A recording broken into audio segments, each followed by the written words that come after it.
Casamento Temporário, uma parábola de permanência. Um livro de John Piper. Capítulo 2. Nus e não se envergonhavam. Um e outro, o homem e sua mulher, estavam nus e não se envergonhavam. Gênesis 2, verso 25. O casamento é muito mais excelente do que alguém na terra possa imaginar. As razões da sua excelência só podem ser conhecidas pela revelação especial de Deus e partilhadas apenas pela obra do Espírito Santo, capacitando-nos a vê-las e a entendê-las. Precisamos do auxílio do Espírito, porque a grandiosidade do casamento está entretecida na excelência do Evangelho da cruz de Cristo.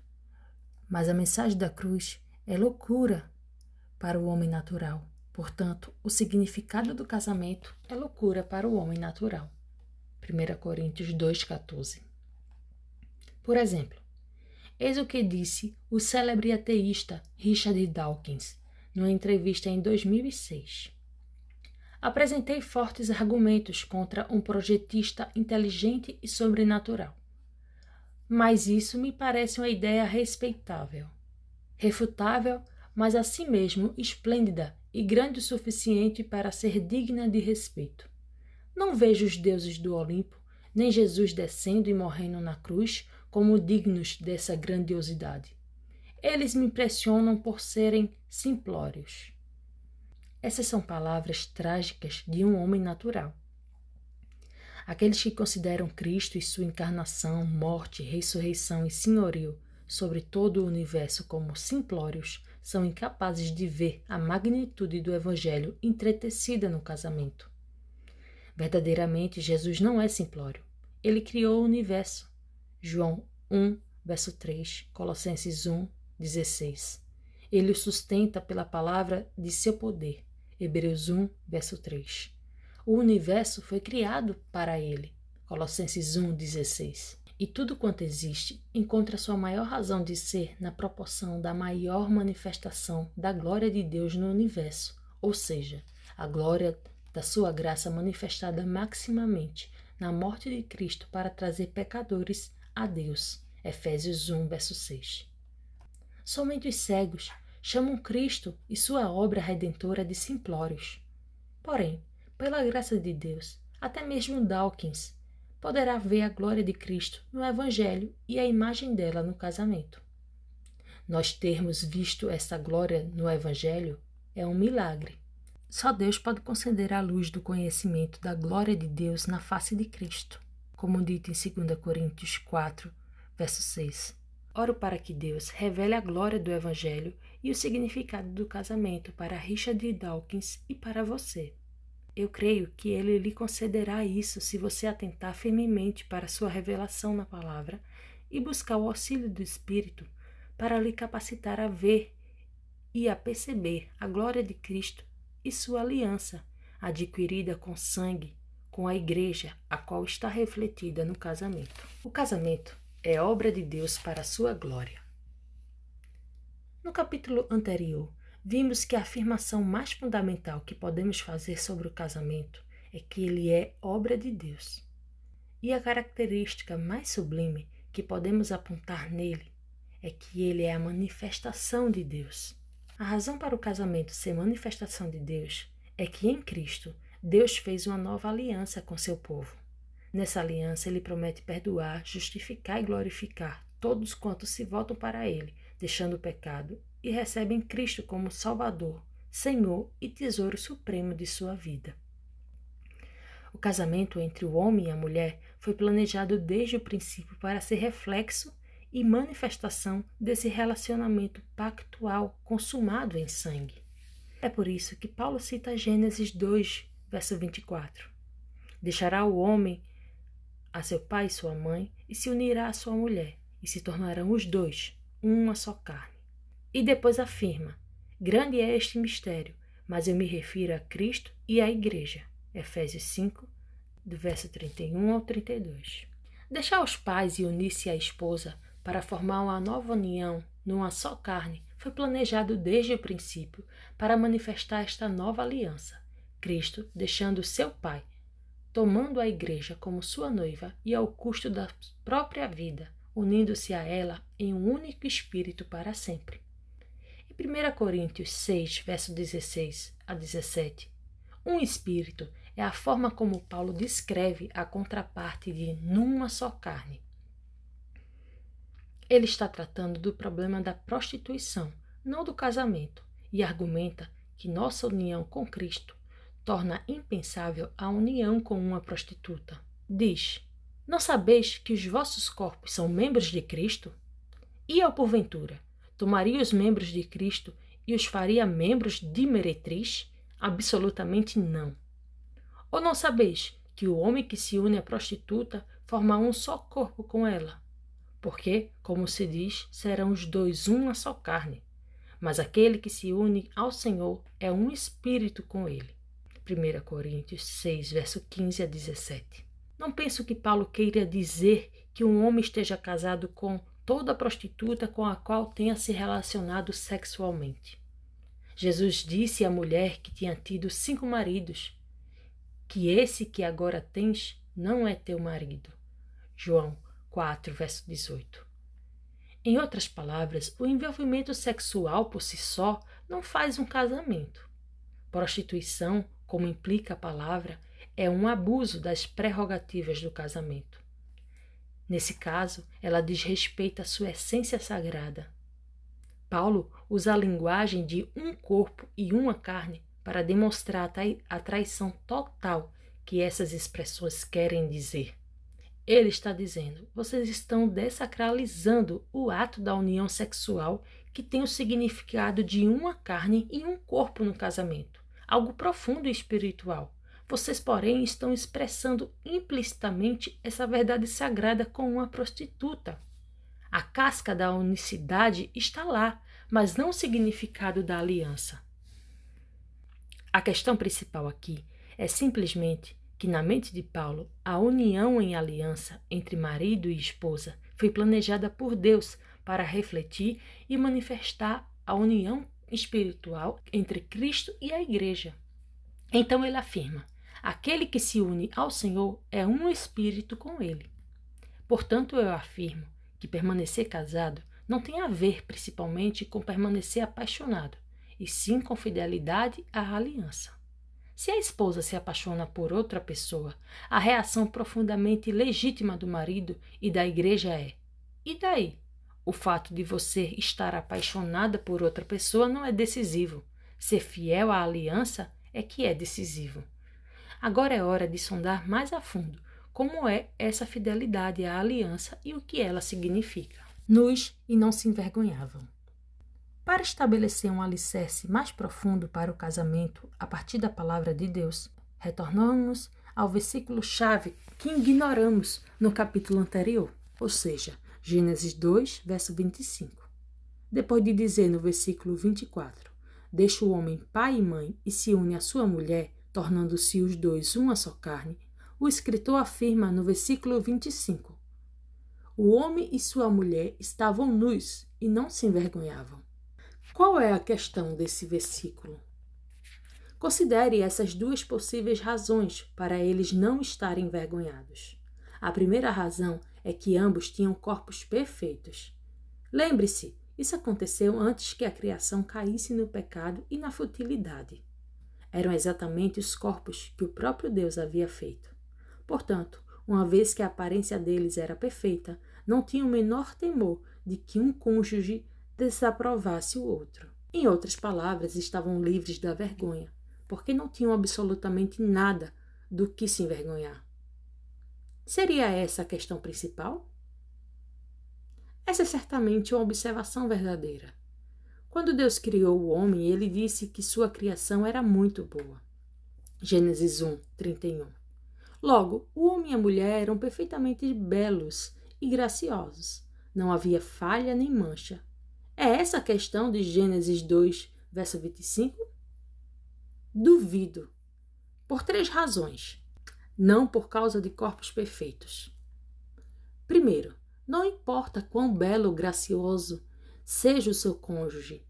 Se você for mal-humorado, egoísta ou indelicado, pode fazer comentários de um jeito que envergonha a outra pessoa. Não sentir vergonha no relacionamento marital vai além de ser fisicamente perfeito. Quem estiver olhando para você deve ser moralmente íntegro e cheio de graça. Caso contrário, ele ou ela pode achar uma maneira de envergonhá-lo. Portanto, mera perfeição física não bastaria para eliminar a possibilidade de sentir vergonha. Segunda, o objetivo de Gênesis 2, verso 24 a 25, é fornecer sabedoria fundamental para o casamento bem depois da queda do homem no pecado. Podemos ver isso no modo que Cristo usa o versículo 24.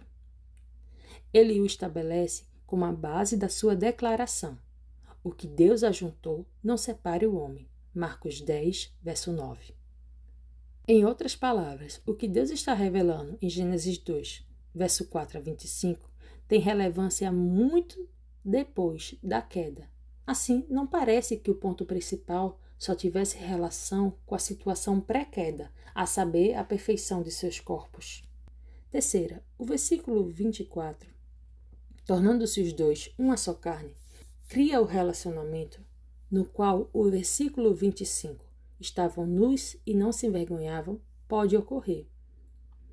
E a atenção recai sobre o compromisso pactual no versículo 24. Os dois estão mutuamente comprometidos numa nova união, numa só carne, a qual não é nenhuma experiência. É um novo tipo de união permanente, firmada em um compromisso ou aliança.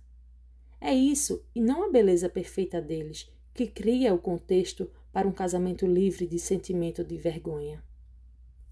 Por causa do amor da aliança. Considere uma segunda possibilidade para que eles estejam nus, mas não envergonhados.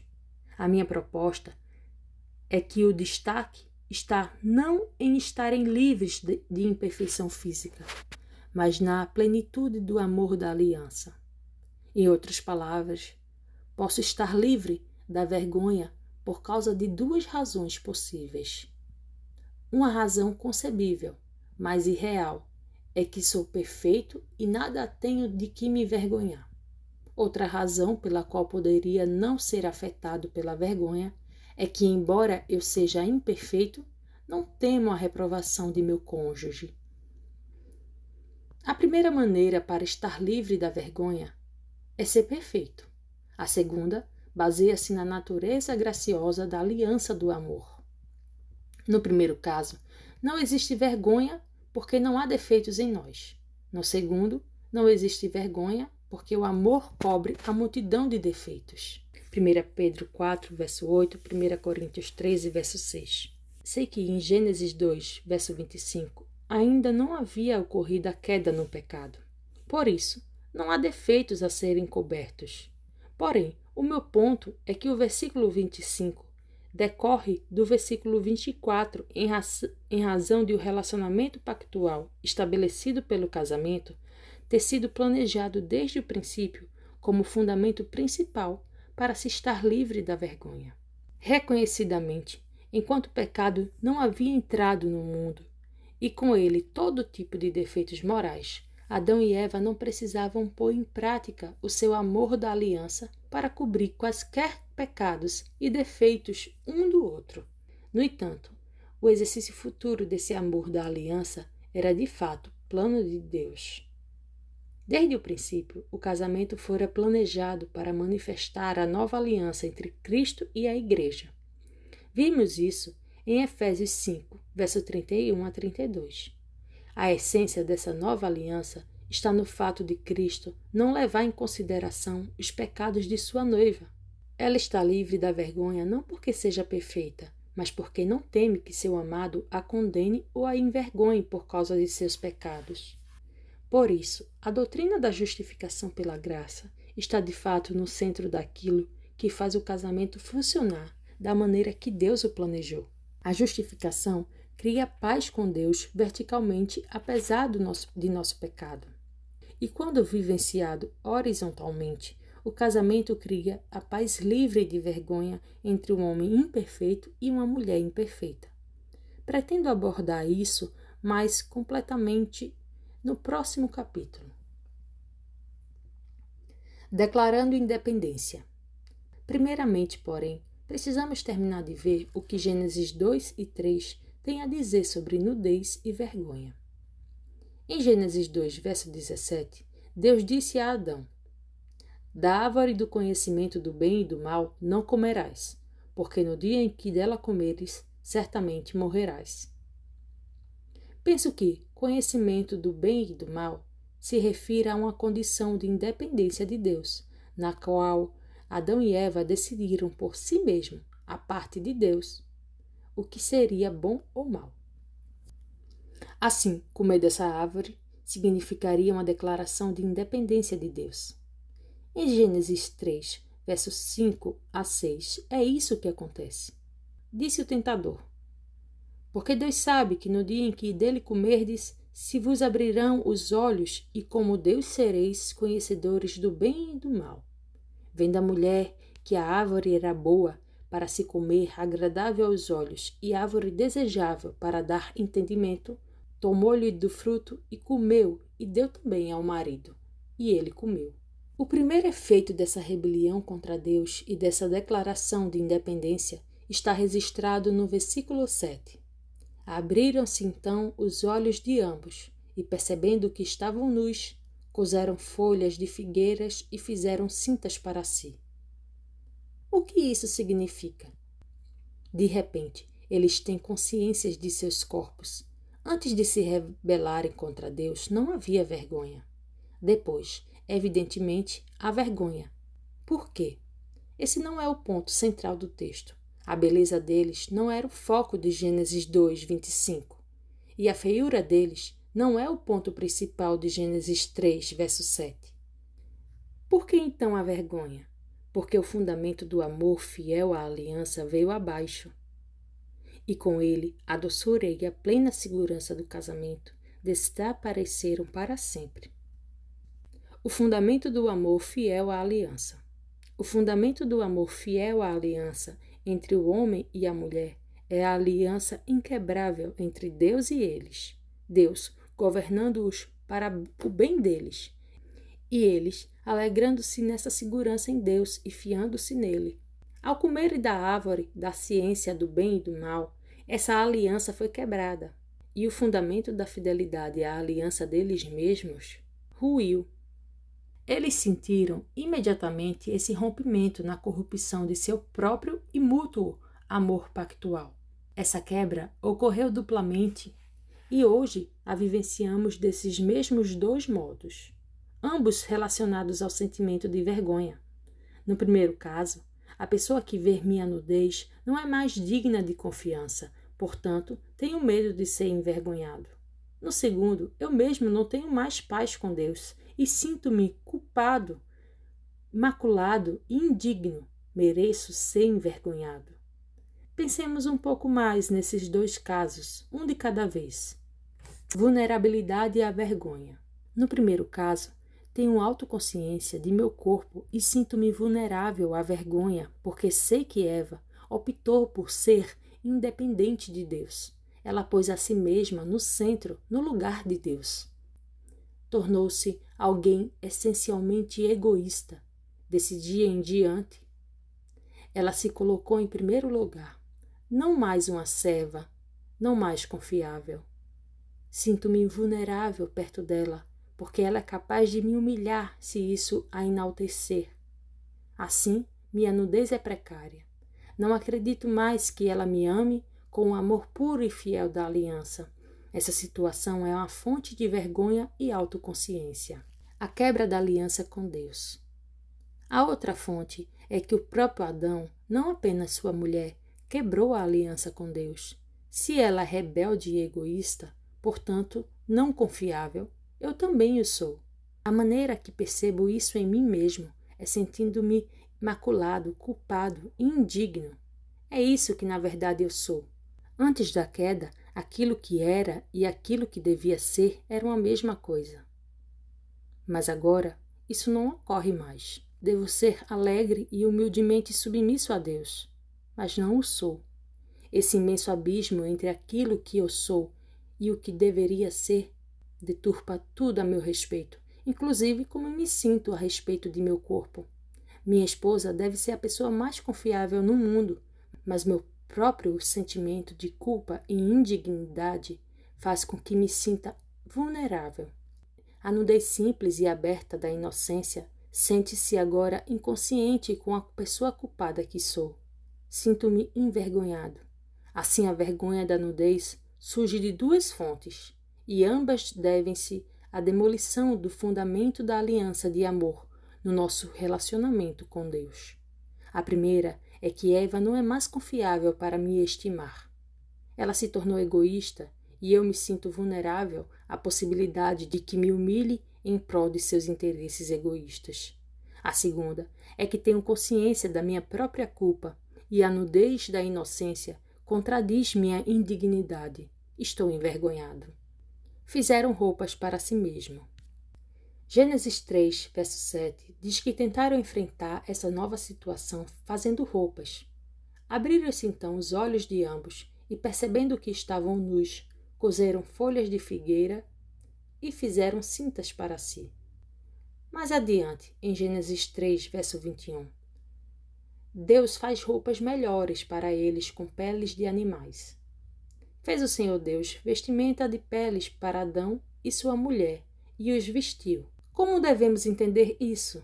A diligência de Adão e Eva para se vestirem foi um esforço pecaminoso para ocultar aquilo que tinha realmente acontecido. Eles tentaram se esconder de Deus. Gênesis 3, verso 8. Não eram mais inocentes, e sim rebeldes contra Deus. Percebiam a própria nudez como reveladora e vulnerável demais.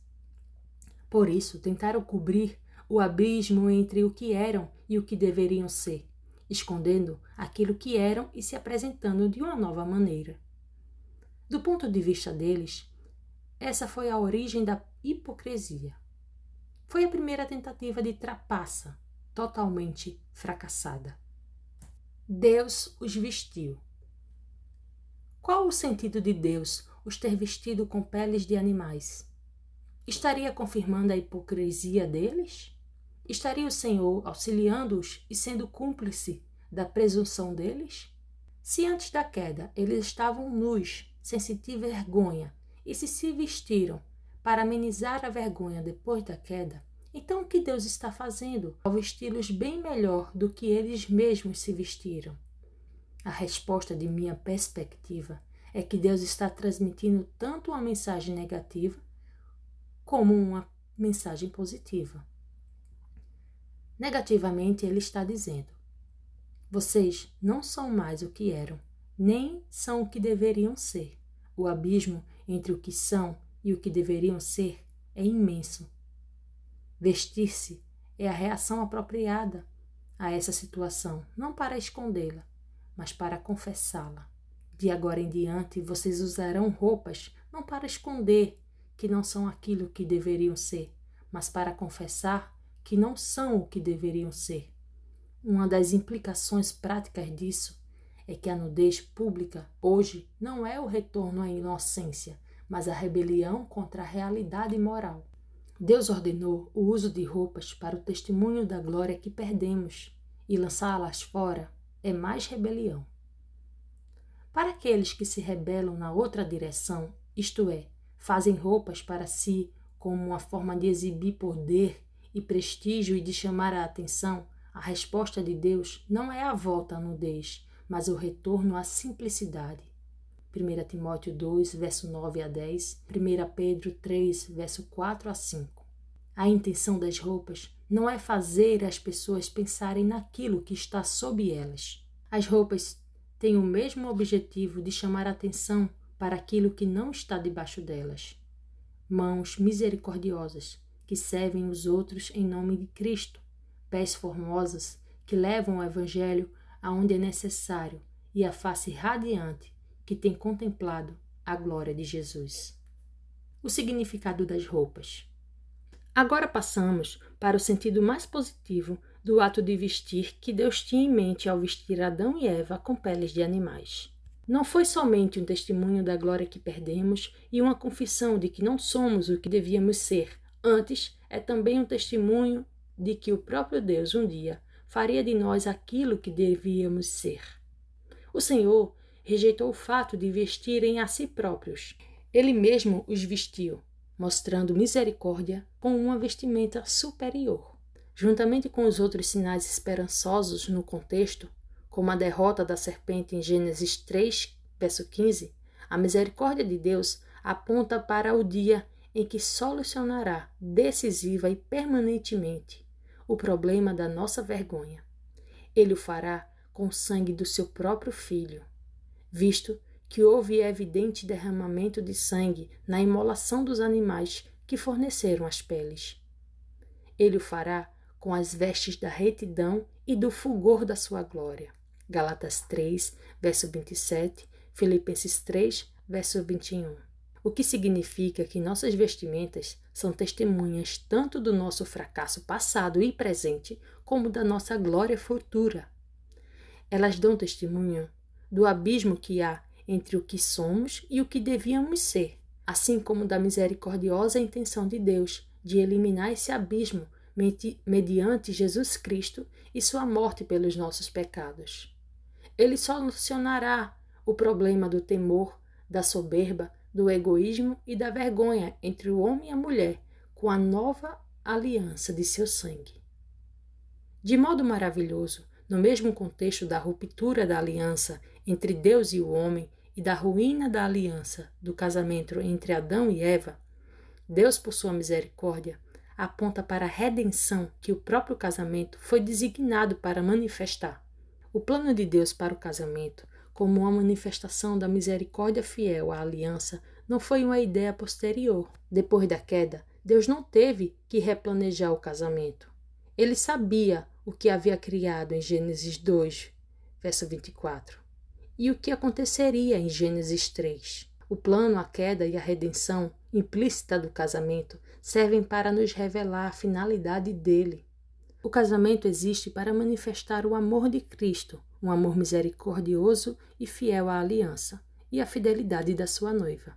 A questão para a qual nos voltamos no próximo capítulo refere-se a como o marido e a esposa incorporam o evangelho da nova aliança por meio da justificação, pela fé somente, de modo a criar um lugar santo e confiável no qual se possa dizer novamente: um e outro, o homem e sua mulher, estavam nus e não se envergonhavam. A comunhão deles fundamenta-se unicamente em Jesus e nessa justiça de fora. Portanto, tudo o que podemos dizer é: a comunidade dos crentes brota exclusivamente da mensagem bíblica e reformada da justificação do homem mediante a graça somente. Essa é a base exclusiva do anelo dos crentes um pelos outros. Dietrich Bonhoeffer. Em suma, vivam juntos no perdão de seus pecados, pois sem isso nenhum relacionamento humano, especialmente o casamento, pode sobreviver. Dietrich Bonhoeffer.